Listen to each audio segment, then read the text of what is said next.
네, 안녕하십니까. 좋은 아침입니다. 네, 오늘은 수요일 아침인데요. 네, 오늘부터 교회 절기로 이제 사순절이 시작됩니다. 이 사순절 기간 동안에 다시 한번 경건하게 주님께 주님과 더 깊은 교제로 들어가실 수 있게 되기를 간절히 소원합니다. 자, 우리는 어제 말씀을 통해서 교회는 하나님을 믿는 자들은 이 세상의 법칙과 다른 방식으로 살아야 되며 그것을 하나님은 우리에게 끊임없이 요구하신다는 사실을 확인했습니다. 그런데 이제 우리의 생각은 언제나 그 숫자에 꽂혀 있고 그 숫자가 던져주는 힘으로 누군가와 나 자신을 비교하면서 때로는 우월감을 느끼거나 때로는 열등감에 빠지기를 반복하는 것이죠. 그런데 예수를 믿는다는 사람들은 그 숫자 놀이에 빠져서는 안 됩니다. 그 숫자적 우세함이 결코 진정한 승리를 맛보게 하지 못한다는 사실을 분명히 알아야 됩니다. 그러니까 제발 교회들은 이 세상과 똑같은 방식으로 그 숫자의 유혹에 넘어가서 맨파워를 자랑하거나 또 그걸 부러워하거나 또는 재정의 부요함에 취해서는 안 됩니다. 만약 그러한 교회들이 있다면, 그러한 자들이 있다면 오늘 이 사사기에서 말씀하고 있는 무수히 많은 적군 앞에서 300명만 남겨놓으시는 그 하나님의 깊으신 뜻과 그 섭리를 도저히 이해할 수 없을 것입니다. 네, 오늘 아침 묵상 또 시작해 보겠습니다.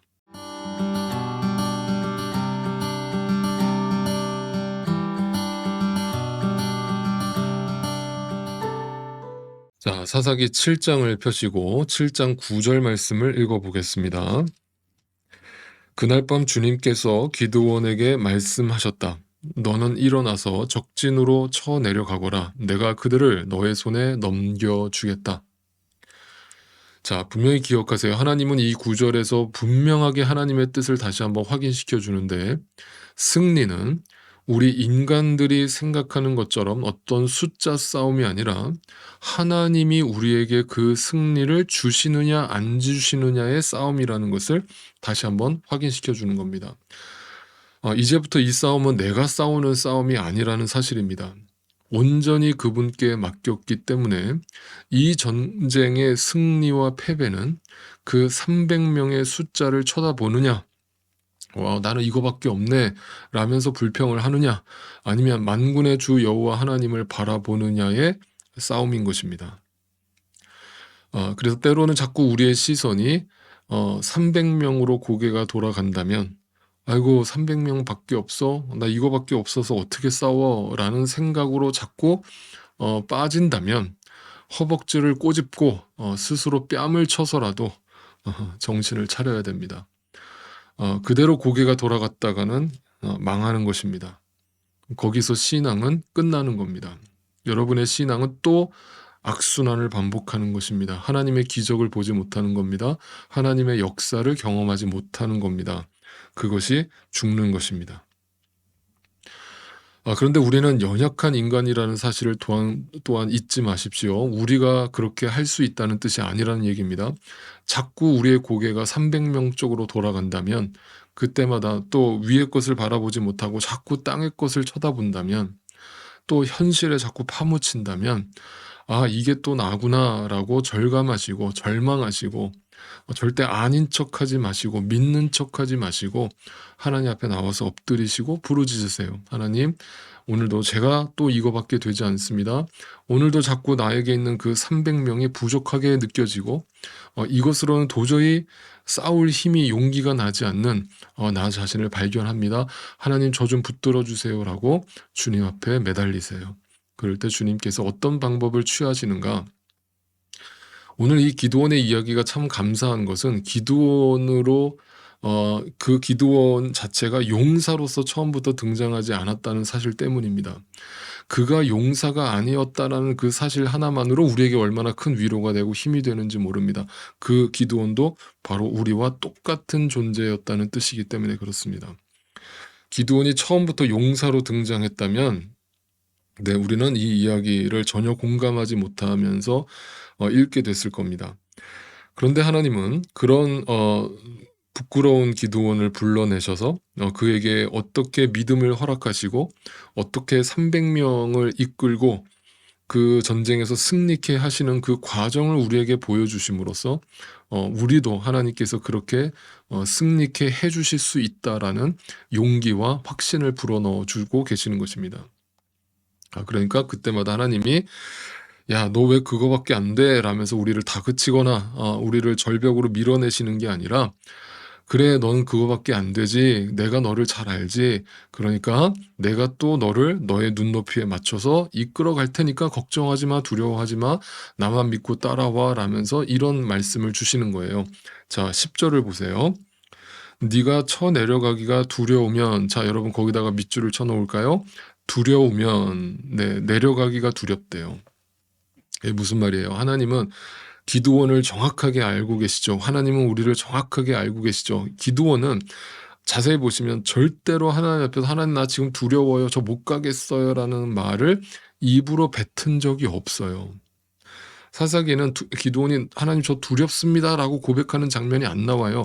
그런데 하나님은 "너 두렵니?" 라고 지금 먼저 그렇게 말을 걸어오시는 거예요. 왜요? 하나님은 우리를 아시니까. 두렵지? 내가 안다. 그래, 그게 너지. 두렵지 않으면 사람이 아니지." 그러면서 우리에게 확신을 주시기 위해서 또 하나의 과정을 베풀어 주시는데 그게 뭐냐면 적진에 가서 적군들이 무슨 말을 하는지 직접 들어봐 라면서 또 하나의 과정을 우리에게 요구하십니다. 그럴 때 너에게 저절로 용기가 생길 거야. 여러분 재밌지 않습니까? 그냥 전능하신 하나님이 우리에게 용기를 주시면 될 일인데 그냥 믿음을 불어넣어 주시면 끝날 일인데 하나님은 그렇게 하지 않고 우리가 직접 경험할 수 있도록 어떤 과정과 상황을 또 만들어 가시는 거예요. "너 아직도 나를 확실히 못 믿겠지? 아직도 두렵지? 그래 내가 너에게 또 다른 상황을 만들어 줄게. 나를 확실히 믿게 되는 알게 되는 그 상황을 내가 너에게 또 베풀어 줄게." 라면서 현실의 문제로서 우리를 위로하시고 우리에게 도움을 주고 계시는 그 하나님을 우리가 보게 되는 거예요. 자 그때 기드온이 하나님의 말씀에 순종해서 적진으로 들어갑니다. 이게 무슨 황당한 일인가. 그들과 가서 싸워야 되는데 하나님은 "싸우기 전에 너에게 중요한 것은 믿음과 용기야." 그 두려움이 사라지기 위해서 "자 내 말대로 해 봐." 라면서 끌고 갔을 때 어떤 일이 벌어집니까? 13 절입니다. 기드온이 그곳에 이르렀을 때 마침 한 병사가 적군이죠. 자기가 꾼 꿈 이야기를 친구에게 들려줍니다. "내가 꿈을 꾸었는데 보리빵 한 덩어리가 미디안 진으로 굴러들어와 장막에 이르러서 그 장막을 쳐서 뒤엎으니 그만 막이 쓰러지고 말았다네." 라고 꿈 이야기를 적군이 서로 대화를 하는 거죠. 14절 꿈 이야기를 들은 그 옆에 있던 적군의 친구가 "그것은 다름이 아니라 이스라엘 사람 요아스의 아들인 기드온의 칼이 틀림없네. 하나님이 미디안과 그 모든 진을 그의 손에 넘기신다는 것이네." 라면서 그 친구의 뜻을 해몽해 줍니다. 정말 재밌는 장면 아닙니까? 하나님이 이 전쟁에서 승리케 해 주시겠다는 이야기를 누구를 통해 듣고 있는 겁니까? 적군을 통해서 듣게 하시는 겁니다. 우리가 믿음 안에서 살다 보면 이 하나님이 연출하고 계시는 그 드라마 속에서 이처럼 우연을 가장한 필연적인 순간들을 경험할 때가 종종 있는데요. 그럴 때 하나님의 연출임을 알아보는 사람들은 이 장면에서 네 그냥 저절로 웃음이 터져 나오는 거예요. '아 하나님이세요? 하나님이 이렇게 하고 계시는 거예요? 하나님의 인도하심이에요?' 라면서 '아유 하나님 또 재밌게 또 인도해 주시네. 또 어떻게 이런 상황에서 나에게 용기를 주세요. 어떻게 이런 사람의 말을 통해서 나에게 다시 한번 믿음을 확인시켜 주세요. 하나님 참 재밌으세요.'라는 감탄과 감사의 의미로서의 웃음이 절로 터져 나오는 것이죠. 네, 하나님은 그런 분이세요. 하나님은 해학이 있으세요. 자 이렇게 두려워하던 기드온 마음속에 그래서 인제 확실한 믿음을 허락하신 하나님은 그들 손에 무엇을 주어 주십니까? 20절 보세요. "세 부대가 모두 나팔을 불며 단처를 깨고 왼손에는 횃불을 들고 오른손에는 나팔을 들고 불면서 '주님의 칼이다. 기드온의 칼이다.' 하라고 외쳤다." 21 절 "그리고 그들이 저마다 제자리에 서서 적진을 포위하니 적군은 모두 아우성치며 달아났다." 자 이 전쟁에 나가서 승리케 해 주시는 그 하나님의 방법이 또 놀랍죠. 자 300 명으로 줄이실 때부터 물론 좀 그런 낌새가 있긴 했습니다만 이런 방법으로 또 이기게 하실 줄은 전혀 상상하지 못했던 것이죠. 무슨 방법이에요? 오히려 손에 칼을 쥐어 주고 방패를 쥐어 주고 전신갑주를 입게 하셔서 그 300명을 강하게 인제 무장을 시켜서 내보내도 이길까 말까인데 그 칼을 다 내려놓고 방패도 내려놓고 네 오로지 뭐예요? 오른손에 나팔을 그리고 항아리와 그 횃불을 손에 양손에 그렇게 들고서는 그 적군으로 들어가게 하시는 겁니다. 자 그러니까 이런 상황에서 이게 도대체 뭐냐고요. 이게 무슨 전쟁이냐고요. 이게 무슨 군사들의 모습이냐고요. 그런데 여러분 그 상황에서 그 이스라엘 백성들이 뭐라고 외치는지를 20절 다시 보세요. 뭐라고 외칩니까? 나팔을 불면서 "주님의 칼이다. 기드온의 칼이다." 여러분 거기다 또 밑줄을 칠까요? 네. "주님의 칼이다. 기드온의 칼이다." 이게 무슨 뜻이에요? 기드온이 실제로 칼을 들었다라는 뜻이에요? 여러분 아니면 이스라엘 군사들이 칼을 뽑았다는 뜻이에요? 아니잖아요. 그들의 손에는 지금 칼도 없고 방패도 없고 어떤 무기도 들려 있지 않아요. 그들의 양손에는 오직 나팔과 횃불이 든 항아리가 전부예요. 그러니까 그 기드온의 칼은 곧 뭘 얘기하는 거예요? 앞에 얘기하잖아요. "주님의 칼이다." 이렇게 얘기하잖아요. 그것은 하나님의 심판을 의미하는 말씀이고 또한 하나님이 싸우고 계시다는 것을 의미하는 것이죠. 자 그렇다면 여러분 이 의미를 잘 생각해 보세요. 입장을 바꿔 놓고 미디안의 입장에서 한번 생각을 해 볼게요. 그들은 지금 왜 하나님의 칼, 주님의 칼을 맞고 있는 겁니까? 왜 그들은 심판을 받고 있는 겁니까? 이유는 하나죠. 하나님을 대적하고 하나님의 약속의 피가 문설주에 발라져 있지 않기 때문이고 하나님의 약속을 받지 않았기 때문인 거예요. 그것이 심판을 받는 이유예요. 그러니까 미디안 손에는 실질적인 칼이 들려 있었지만 하나님의 칼, 하나님의 심판이 들어올 때 그들의 손에 들린 칼은 무용지물이었다. 그것이 자신들을 구원해 낼 수 없었다. 그들이 그것을 그 칼을 통해서 그 심판을 피할 수 없었다는 이야기를 해주고 있는 겁니다. 이것이 두려운 겁니다. 여러분, 이런 말씀을 드릴게요. 이렇게 제가 이제 목회자로서 살아가다 보고 말씀을 전하다 보면 이제 이런 착각이 벌어지는 거예요. 성경에는 분명 하나님이 나에게 고난을 주시고 나를 연단하시는 어떤 과정이 있잖아요. 그죠? 그런데 또 하나의 과정은 내가 죄를 짓고 회개를 촉구하시는 그런 순간이 있거든요. 그런데 이 두 가지가 겉으로 봤을 때는 똑같이 고난으로 와요. 그죠? 그러니까 그 고난을 분별해내지 못하면 이게 내 죄 때문에 온 고난인지 아니면 하나님이 나를 연단하고 계시는 것 때문에 오는 고난인지를 분별하지 못하면 우리가 지금 미디안 진영에 있는지 아니면 이스라엘 진영에 있는지를 확인하지 못하면 지금 이 고난이 하나님이 나에게 베푸시는 심판일 수도 있고 누군가는 지금 그것이 하나님의 연단과 테스트를 통과한 믿음의 승리가 될 수 있는 거예요. 이 두 가지를 분명히 기억하세요. 그러니까 자기를 돌아보라고요. 말씀을 통해서 내가 지금 미디안 진영에 있습니까? 이스라엘 진영에 있습니까?를 늘 확인하란 말이에요. 그럴 때 만약에 이 고난이 내 죄 때문이라고 여러분이 스스로 깨우쳐진다면 고백이 되어진다면 회개하라고. 그 하나님의 칼을 맞기 전에 하나님의 심판이 임하기 전에 회개하라고. 네. 그 이야기를 절대 성경을 통해서 놓치지 마시길 바라요. 무조건 다 연단이 아니고 시험이 아니에요.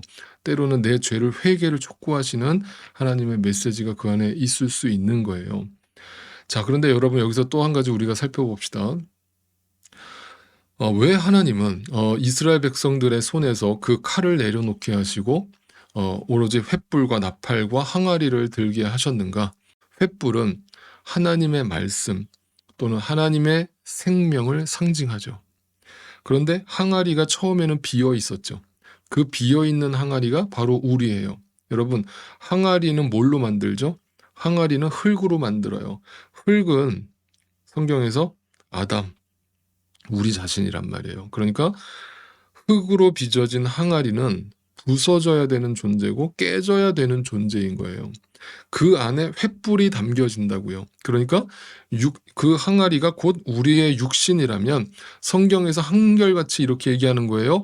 육신의 생각은 사망이고 영의 생각은 생명과 평안이기 때문이다.